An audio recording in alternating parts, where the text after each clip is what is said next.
May our Father, Messiah, and the Holy Spirit be with us. Genesis chapter 31.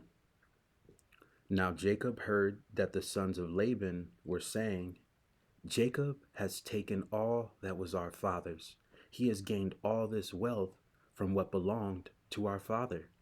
And Jacob saw that Laban did not regard him as favorably as he did before. Then our father said to Jacob, Return to the land of your ancestors and to your kindred, and I will be with you. So Jacob called and sent for Rachel and Leah into the field where his flock was, and said to them, I see that your father does not regard me as favorably as he did before, but the God of my father has been with me. You know that I have served your father with all my strength. Yet your father has cheated me and changed my wages 10 times. But our father did not permit him to harm me. If he said, The speckled shall be your wages, then all the flock bore speckled. And if he said, The striped shall be your wages, then all the flock bore striped. Thus our father has taken away the livestock of your father and given them to me. During the mating of the flock, I once had a dream in which I looked up and saw that the male goats that leaped upon the flock were striped, speckled, and mottled. Then the angel of our father said to me in the dream, Jacob. And I said, Here I am. And he said, Look up and see that all the goats that leap on the flock are striped, speckled, and mottled. For I have seen all that Laban is doing to you. I am the God of Bethel, where you anointed a pillar and made a vow to me. Now leave this land at once and return to the land of your birth. Then Rachel and Leah answered him, Is there any portion or inheritance left to us in our father's house? Are we not regarded as him by him as foreigners? For he has sold us, and he has been using up the money given for us. All the property that our father has taken away from our father belongs to us and to our children. Now then, do whatever our father has said to you. So Jacob arose and set his children and his wives on camels, and he drove away all his livestock, all the property that he had gained, the livestock in his possession that he had acquired in Padan Aram, to go to his father Isaac in the land of Canaan. Now Laban had gone to shear his sheep, and Rachel stole her father's household gods. And Jacob deceived Laban the Aramean, in that he did not tell him that he intended to flee. So he fled with all that he had. Starting out, he crossed the Euphrates and set his face toward the hill country of Gilead. On the third day, Laban was told that Jacob had fled. So he took his kinsfolk with him and pursued him for 7 days until he caught up with him in the hill country of Gilead. But our father came to Laban the Aramean in a dream by night and said to him, Take heed that you say not a word to Jacob, either good or bad. Laban overtook Jacob. Now Jacob had pitched his tent in the hill country, and Laban with his kinsfolk camped in the hill country of Gilead. Now Laban said to Jacob, What have you done? Why have you deceived me and carried away my daughters like captives of the sword? Why did you flee secretly and deceive me and not tell me? I would have sent you away with mirth and songs, with tambourine and lyre. And why did you not permit me to kiss my sons and my daughters farewell? What you have done is foolish. It is in my power to do you harm. But the God of your father spoke to me last night, saying, Take heed that you speak to Jacob neither good nor bad. Even though you had to go because you longed greatly for your father's house, why did you steal my gods? Jacob answered Laban, Because I was afraid, for I thought that you would take your daughters from me by force. But anyone with whom you find your gods shall not live. In the presence of our kinsfolk, point out what I have that is yours, and take it. Now Jacob did not know that Rachel had stolen the gods. So Laban went into Jacob's tent, and into Leah's tent, and into the tent of the two maids, but he did not find them. And he went out of Leah's tent and entered Rachel's. Now Rachel had taken the household gods and put them in the camel's saddle and sat on them. Laban felt all about in the tent, but did not find them. And she said to her father, "Let not my king be angry that I cannot rise before you, for the way of women is upon me." So he searched, but did not find the household gods. Then Jacob became angry and upbraided Laban. Jacob said to Laban, "What is my offense? What is my sin that you have hotly pursued me?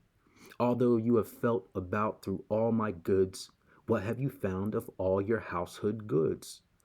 Set it here before my kinsfolk and your kinsfolk, so that they may decide between us two. These 22 years I have been with you. Your ewes and your female goats have not miscarried, and I have not eaten the rams of your flocks. That which was torn by wild beasts I did not bring to you. I bore the loss of it myself, and of my hand you required it, whether stolen by day or stolen by night. It was like this with me. By day the heat consumed me, and the cold by night, and my sleep fled from my eyes. These 22 years I have been in your house. I served you 14 years for your 2 daughters, and 6 years for your flock, and you have changed my wages 10 times. If the God of my father, the God of Abraham, and the fear of Isaac had not been on my side, surely now you would have sent me away empty-handed. God saw my affliction and the labor of my hands, and rebuked you last night." Then Laban answered and said to Jacob, "The daughters are my daughters, the children are my children, the flocks are my flocks, and all that you see is mine. But what can I do today about these daughters of mine, or about their children whom they have borne? Come now, let us make a covenant, you and I, and let it be a witness between you and me." So Jacob took a stone and set it up as a pillar. And Jacob said to his kinsfolk, "Gather stones." And they took stones and made a heap, and they ate there by the heap. Laban called it Jegar Sahadutha, but Jacob called it Gilead. Laban said, "This heap is a witness between you and me today." Therefore he called it Gilead. And the pillar Mizpah, for he said, "Our Father in heaven watch between you and me when we are absent from one another. If you ill treat my daughters, or if you take wives in addition to my daughters, though no one else is with us, remember that our Father in heaven is witness between me and you." Then Laban said to Jacob, "See this heap and see the pillar which I have set between you and me? This heap is a witness, and the pillar is a witness, that I will not pass beyond this heap to you, and you will not pass beyond this heap and this pillar to me for harm. May the God of Abraham and the God of Nahor, the God of their father, judge between us." So Jacob swore by the fear of his father Isaac, and Jacob offered a sacrifice on the height and called his kinsfolk to eat bread. And they ate bread and tarried all night in the hill country. Early in the morning, Laban rose up and kissed his grandchildren and his daughters and blessed them. Then he departed and returned home. Chapter 32. Jacob went on his way, and the angels of our father met him. And when Jacob saw them, he said, "This is our Father in heaven's camp." So he called that place Mahanaim. Jacob sent messengers before him to his brother Esau in the land of Seir, the country of Edom, instructing them, "Thus you shall say to my king Esau, thus says your servant Jacob, I have lived with Laban as an alien and stayed until now, and I have oxen, donkeys, flocks, male and female slaves, and I have sent to tell my king in order that I may find favor in your sight." The messengers returned to Jacob, saying, "We came to your brother Esau, and he is coming to meet you, and 400 men are with him." Then Jacob was greatly afraid and distressed, and he divided the people that were with him, and the flocks and herds and camels, into two companies, thinking, if Esau comes to the one company and destroys it, then the company that is left will escape. And Jacob said, O God of my father Abraham, and God of my father Isaac, O God who said to me, return to your country and to your kindred, and I will do good to you. I am not worthy of the least of all the steadfast love and all the faithfulness that you have shown to your servant. For with only my staff I crossed this Jordan, and now I have become two companies. Deliver me, please, from the hand of my brother, from the hand of Esau, for I am afraid of him. He may come and kill us all, the mothers with the children. Yet you have said, I will surely do you good, and make your offspring as the sand of the sea, which cannot be counted because of their number. So he spent that night there, and from what he had with him, he took a present for his brother Esau: 200 female goats and 20 male goats, 200 ewes and 20 rams, 30 milch camels and their colts, 40 cows and 10 bulls, 20 female donkeys and 10 male donkeys. These he delivered into the hand of his servants. Every drove by itself, and said to his servants, pass on ahead of me, and put a space between drove and drove. He instructed the foremost, when Esau my brother meets you and asks you, to whom do you belong? Where are you going? And whose are these ahead of you? Then you shall say, they belong to your servant Jacob. They are a present sent to my king Esau, and moreover, he is behind us. He likewise instructed the second and the third, and all who followed the droves. You shall say the same thing to Esau when you meet him, and you shall say, moreover, your servant Jacob is behind us. For he thought, I may appease him with the present that goes ahead of me, and afterwards I shall see his face. Perhaps he will accept me. So the present passed on ahead, and he himself spent that night in the camp. The same night he got up and took his 2 wives, his 2 maids, and his 11 children, and crossed the ford of the Jabbok. He took them and sent them across the stream, and likewise everything that he had. Jacob was left alone, and a man wrestled with him until the daybreak. When the man saw that he did not prevail against Jacob, he struck him on the hip socket, and Jacob's hip was put out of joint as he wrestled with him. Then he said, let me go, for the day is breaking. But Jacob said, I will not let you go, unless you bless me. So he said to him, what is your name? And he said, Jacob.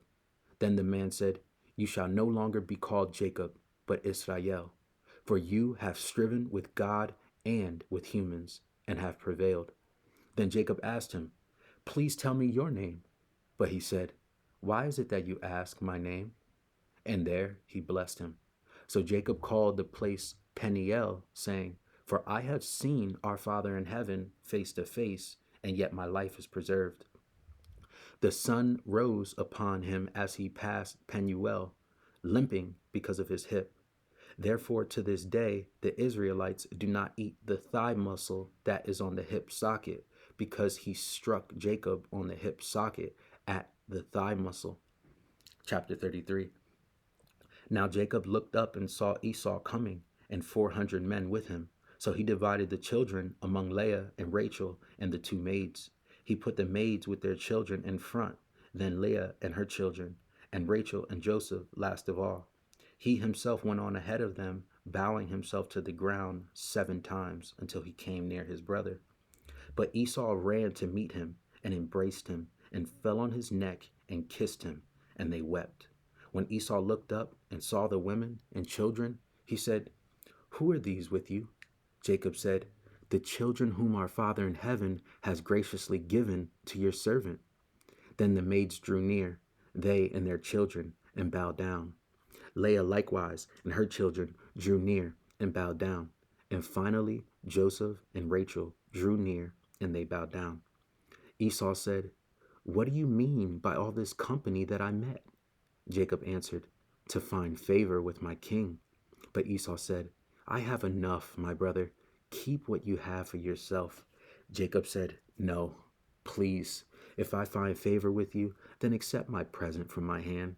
For truly to see your face is like seeing the face of our Father in heaven, since you have received me with such favor. Please accept my gift that is brought to you, because our Father in heaven has dealt graciously with me, and because I have everything I want. So he urged him, and he took it. Then Esau said, Let us journey on our way, and I will go alongside you. But Jacob said to him, My king knows that the children are frail, and that the flocks and herds which are nursing are a care to me. And if they are overdriven for one day, all the flocks will die. Let my king pass on ahead of his servant, and I will lead on slowly, according to the pace of the cattle that are before me, and according to the pace of the children, until I come to my king and Seir. So Esau said, Let me leave you some of the people who are with me. But he said, Why should my king be so kind to me? So Esau returned that day on his way to Seir.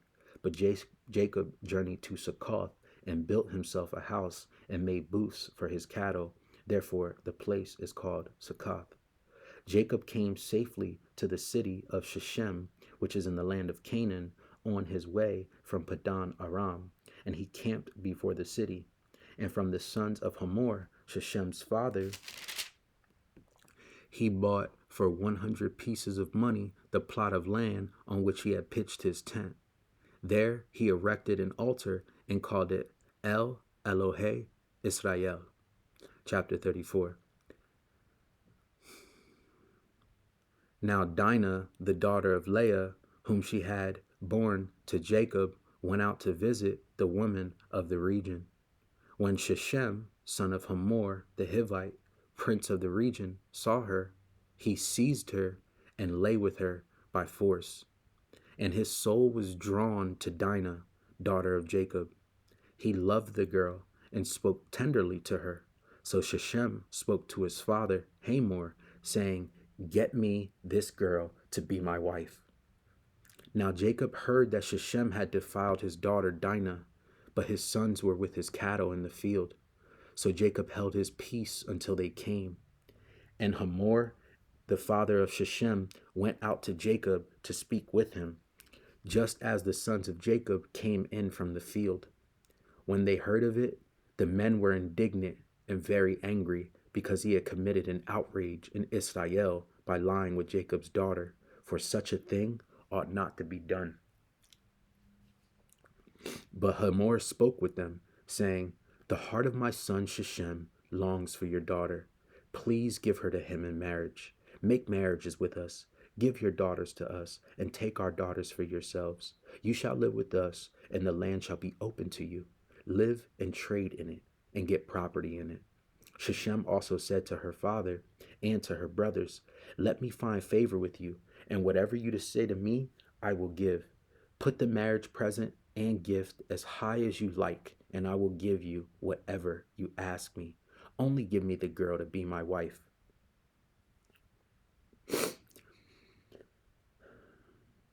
The sons of Jacob answered Shechem and his father Hamor deceitfully, because he has defiled their sister Dinah.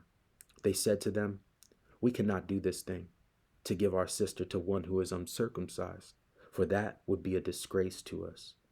Only on this condition will we consent to you, that you will become as we are, and every male among you be circumcised.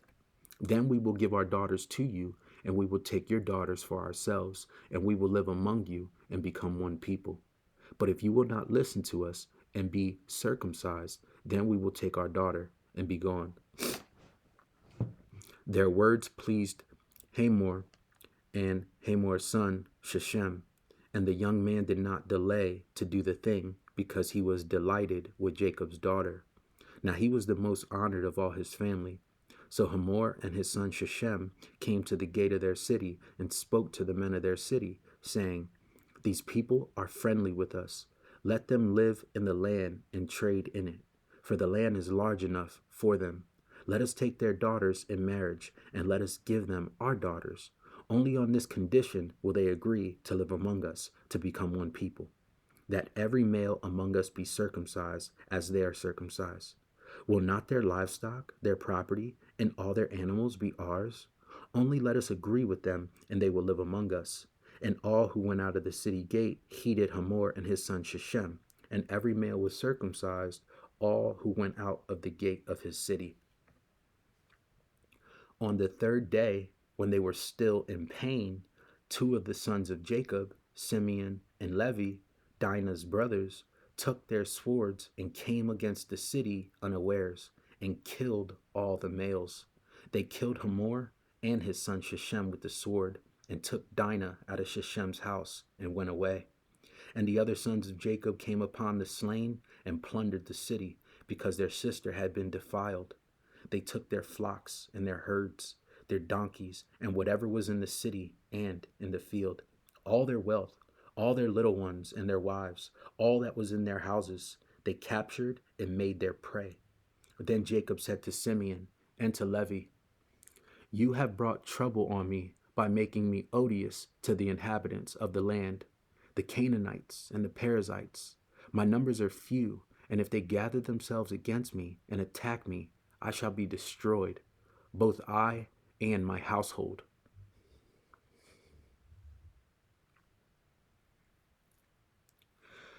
But they said,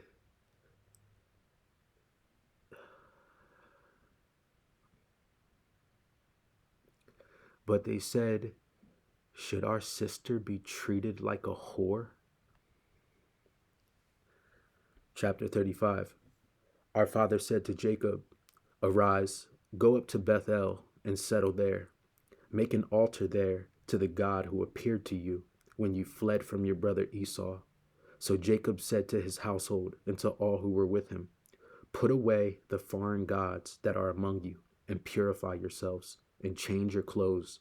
Then come, let us go up to Bethel, that I may make an altar there to the God who answered me in the day of my distress and has been with me wherever I have gone." So they gave to Jacob all the foreign gods that they had, and the rings that were in their ears, and Jacob hid them under the oak that was near Shechem. As they journeyed, a terror from our father fell upon the cities all around them, so that no one pursued them.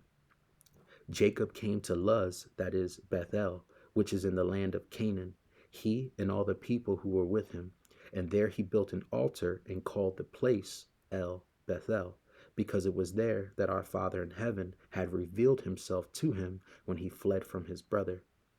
And Deborah, Rebekah's nurse, died, and she was buried under an oak below Bethel. So it was called Allon Bakuth. Our Father in heaven appeared to Jacob again when he came from Padan Aram, and he blessed him. Our Father said to him, "Your name is Jacob.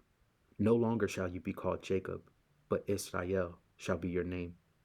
So he was called Israel. Our Father said to him, "I am your Father in heaven, God Almighty. Be fruitful and multiply. A nation and company of nations shall come from you, and kings shall spring from you. The land that I gave to Abraham and Isaac I will give to you, and I will give the land to your offspring after you." Then our Father in heaven went up from him at the place where he had spoken with him.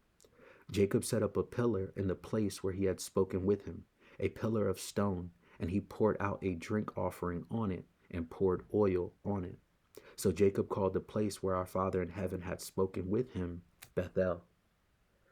Then they journeyed from Bethel, and when they were still some distance from Ephrath, Rachel was in childbirth, and she had hard labor. When she was in hard labor, the midwife said to her, "Do not be afraid, for now you will have another son." As her soul was departing, for she died, she named him Ben-Oni, but his father called him Benjamin. So Rachel died, and she was buried on the way to Ephrath, that is Bethlehem. And Jacob set up a pillar at her grave. It is the pillar of Rachel's tomb, which is there to this day. Israel journeyed on and pitched his tent beyond the tower of Eder. While Israel lived in that land, Reuben went and lay with Bilhah, his father's concubine, and Israel heard of it. Now the sons of Jacob were 12. The sons of Leah, Reuben, Jacob's firstborn, Simeon, Levi, Judah, Issachar, and Zebulun. The sons of Rachel, Joseph, and Benjamin. The sons of Bilhah, Rachel's maid, Dan and Naphtali. The sons of Zilpah, Leah's maid, Gad and Asher. These were the sons of Jacob who were born to him in Padan Aram. Jacob came to his father Isaac at Mamre, or Kiriath Arba, that is, Hebron, where Abraham and Isaac had resided as aliens. Now the days of Isaac were 180 years, and Isaac breathed his last. He died and was gathered to his people, old and full of days, and his sons Esau and Jacob buried him. Father willing, we will continue with Genesis chapter 36. May our Father, Messiah, and the Holy Spirit be with us. Repent. The kingdom of heaven is near. Peace.